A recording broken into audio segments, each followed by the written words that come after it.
नमस्कार दोस्तों, मैं हूं कमल और आपका इन्वेस्टवाइज में बहुत बहुत स्वागत है। तो आज काफ़ी अच्छी रिकवरी करी निफ्टी ने 135 पॉइंट ऊपर बंद हुआ और जो मॉनेटरी पॉलिसी में आरबीआई ने जो अपना डिसीजन दिया रेट कट अनचेंज का और अकोमोडेटिव स्टांस का, वो भी लगता है मार्केट्स को काफ़ी अच्छा लगा, जिसकी वजह से बैंक निफ्टी भी आज काफ़ी अच्छा रहा, 490 पॉइंट ऊपर, और निफ्टी भी अच्छा रहा। और आज अच्छी बात यह है कि बैंक निफ्टी ने काफ़ी समय बाद निफ्टी को आउट परफॉर्म किया है इन टर्म्स ऑफ परसेंटेज। तो आज का समरी फटाफट बात कर लेते हैं, और कल मार्केट्स कैसे रह सकते हैं, कल निफ्टी बैंक निफ्टी की रेंज क्या रह सकती है, कौन से सेक्टर्स ने आज अच्छा या बुरा परफॉर्म किया, और कल के स्टॉक्स के बारे में हम डिस्कस करेंगे। तो चलिए शुरू करते हैं।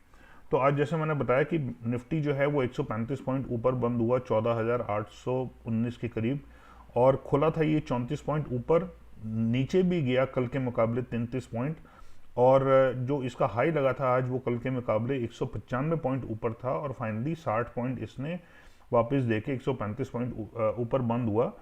और अगर हम बात करें एसजीएक्स निफ्टी की, तो वो 43 पॉइंट फिलहाल नीचे है जब मैं वीडियो बना रहा हूँ 14,820 पे, और जो नैस्डैक है वो मोरलेस फ्लैट है, और यूरोपियन मार्केट्स जो हैं वो मिक्स्ड हैं, और एशियन मार्केट्स भी मिक्स्ड रहे, मोस्टली थोड़ा सा नेगेटिव बायस रहा आज।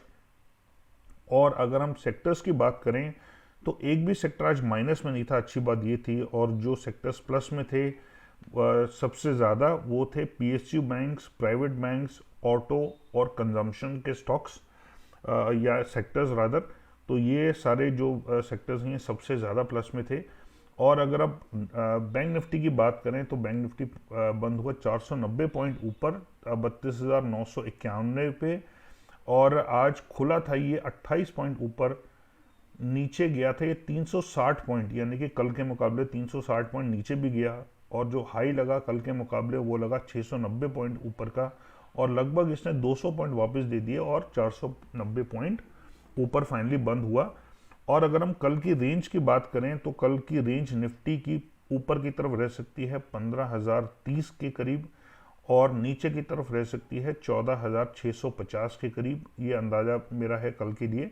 और बैंक निफ्टी की अगर हम बात करें तो ऊपर की तरफ हाई लगा सकता है ये 33,700, या बहुत ज़्यादा हो गया तो 33,850 के करीब, जो कि काफ़ी ज़्यादा है, लगभग ऑलमोस्ट 1,000 पॉइंट ऊपर। लेकिन अगर मार्केट इतना शूटअप करती है बैंक निफ्टी, तो पॉसिबल है ये होना भी। और नीचे की तरफ मेरा अंदाज़ा है कि लगभग 32,500 के आसपास नीचे बंद हो सकती है, उससे नीचे भी जा सकती है 32,000 तक भी अगर बहुत ज़्यादा शार्प फॉल रहा, लेकिन बंद होगी मोस्ट प्रॉब्ली 32,500 के आसपास में। तो ये मेरा अंदाज़ा है कल के लिए। और अब बात कर लेते हैं कौन कौन से स्टॉक्स में आप इंट्राडे पोजीशन लेके कुछ अच्छे प्रॉफिट्स बना सकते हैं।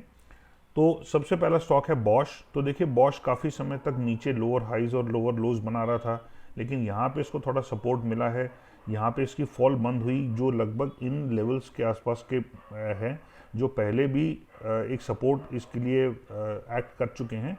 और यहाँ से देखिए बाउंस बैक किया इसने ऊपर, और उसके बाद में इसने फिलहाल पिछले एक हफ्ते में नया लो नहीं बनाया, यानी कि इन लोज को ब्रीच नहीं किया है, और यहाँ से अब धीरे धीरे ऊपर जा रहा है। तो पॉसिबिलिटी ये है कि कल का दिन भी ऊपर रहे।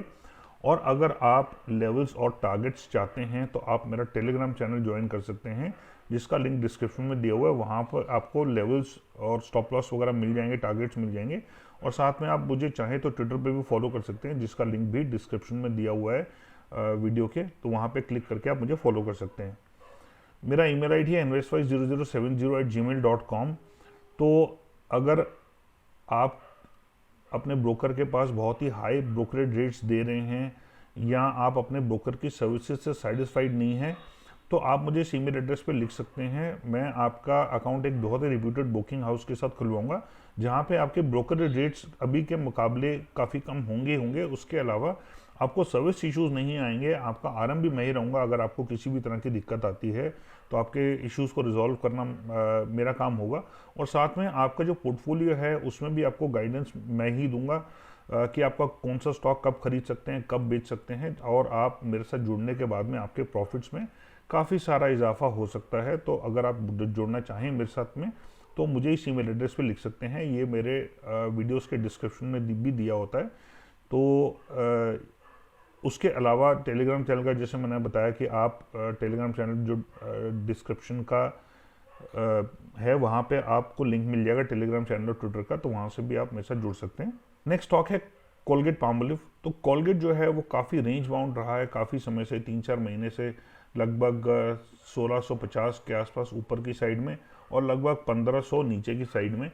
तो काफ़ी समय से यही रेंज बाउंड है, लेकिन अगर हम पिछले कुछ दिनों की बात करें तो ये यहाँ तक नीचे गिरा था, लगभग 1500 तक, उसके थोड़ा सा बाउंस बैक किया, लेकिन इस बार इसने पिछले हाइस को टच करने की जगह पे जो ये पहले भी करता आ रहा था, ये यहीं से ही रिटर्न हो रहा है, लगभग 1575 1560 के लेवल्स के आसपास से। और आज इसने, जबकि बहुत बढ़िया दिन था, इसने एक नेगेटिव रिटर्न दिया है। और पिछले कुछ दिनों में भी आप देखिए, पिछले 1-2 दिन में भी बायस जो है वो कुछ ऊपर की तरफ खास नहीं है, नीचे की तरफ इसके जो लोअर शेडोज बन रहे हैं वो काफ़ी ज़्यादा बन रहे हैं। तो ऐसे उम्मीद की जा सकती है कि कल का दिन भी ये नेगेटिव रह सकता है। नेक्स्ट बात करते हैं आईसीआईसीआई बैंक की। तो आईसीआईसीआई बैंक काफ़ी अच्छा यहाँ पे ऊपर गया था, उसके बाद कंटिन्यूसली नीचे आता जा रहा है, लेकिन यहाँ फिलहाल इसको सपोर्ट मिला करीब 560 के लेवल्स पे। उसके बाद इसने थोड़ा सा ऊपर गया, फिर इसने रीटेस्ट किए हैं लेवल्स को और आज बड़ा अच्छा शानदार बाउंस बैक किया है और अच्छे वॉल्यूम्स के साथ में। और पहले ये इसने 560 का लेवल जो है, ये लो जो इसने यहाँ भी बनाया था, उसको रीटेस्ट किया और यहाँ पे भी आप देख सकते हैं कि लगभग 560 के लेवल पे ये पहले रेजिस्टेंस था, अब फिलहाल ये सपोर्ट बन चुका है। तो जब तक ये उससे नीचे क्लोजिंग नहीं देता तब तक ये सपोर्ट बना रहेगा और यहाँ से मुझे लगता है थोड़ा सा और बाउंस बैक करने की उम्मीद है। तो कल आईसीआईसीआई बैंक ऊपर रह सकता है।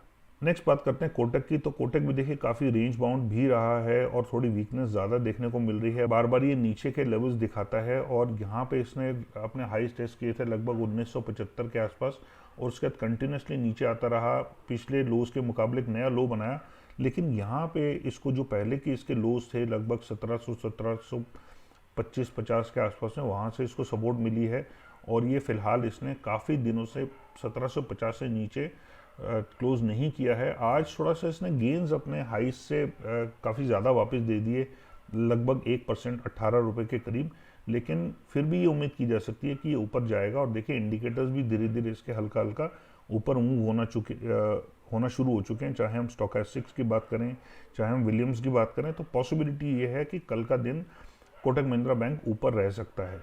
नेक्स्ट स्टॉक है हमारा Naukri.com यानी कि इन्फो एज इंडिया।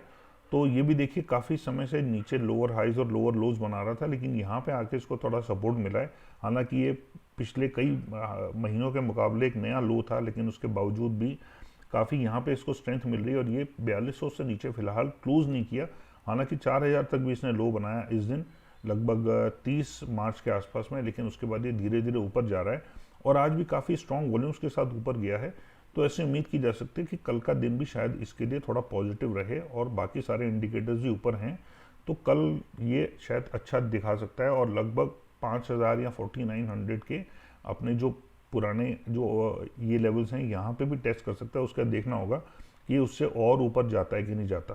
तो ये थे हमारे स्टॉक्स। आई होप आपको वीडियो पसंद आई होगी और एनालिसिस और स्टॉक्स जो हैं वो अच्छे लगे होंगे और जो मैंने इसका ब्रेकअप दिया कि कौन सा स्टॉक क्यों जा सकता है उसको भी आपको पसंद आया होगा। अगर आपके सवाल हैं तो आप कमेंट्स में ज़रूर लिखिएगा और ये भी बताइएगा कि आप कल कौन से स्टॉक में इंट्राडे पोजीशन ले सकते हैं। Thank you so much for watching. और अगर आपको वीडियो पसंद आई तो इसको लाइक और शेयर कीजिएगा और अगर आप सब्सक्राइबर नहीं है तो सब्सक्राइब करते समय जब आप बेल नोटिफिकेशन प्रेस करें तो उसमें ऑल सेलेक्ट करना मत भूलिएगा, नहीं तो आपको सारे वीडियोज़ के नोटिफिकेशन नहीं मिलेंगे।